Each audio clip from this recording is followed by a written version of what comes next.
Okay, there was once a family of potatoes, and they were a very happy family of potatoes because they were a royal family.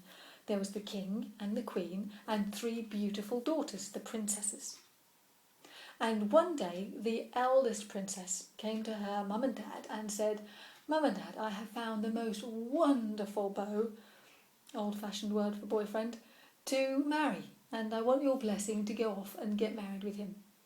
And the mummy and daddy, queen and king, said, "Oh, that's marvellous, daughter. Tell us more about this wonderful young potato man that you have found." And so the daughter said, "Oh, he's lovely. He comes from a very fine family, Daddy. You'll recognise the name of the family. He's a King Edward potato."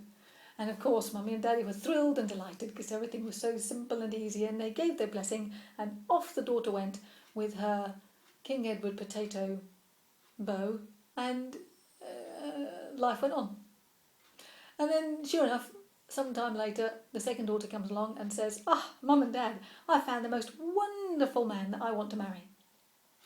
And they ask the same questions, and she says, "Oh no, he's fine. He's a fine potato. He's not royal like we are, but he comes from a long-standing line of good potatoes. He's a Maris Piper potato." And of course, everybody's thrilled. And so off they go again, blah-de-blah-de-blah. And so eventually, a long time passes, and everybody's a bit sad and saggy, but there you go. In the end, the third daughter comes along and says, Mum and Dad, I found the most wonderful man that I want to marry." And Mum and Dad say, "That's lovely, daughter. Tell us more about him. Is he a royal potato? Is he a potato of fine stock? Tell us more about him." And the younger daughter pauses and goes, "Well, no, he's not royal.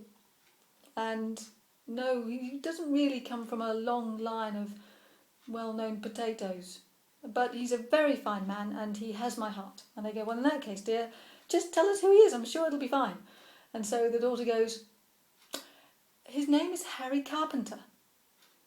And depending on your age, this needs to be turned to John Motson or perhaps Adrian Morehouse. And the family looks horrified, and Mummy and Daddy look at the daughter and they go, "You can't marry him. He's a commentator."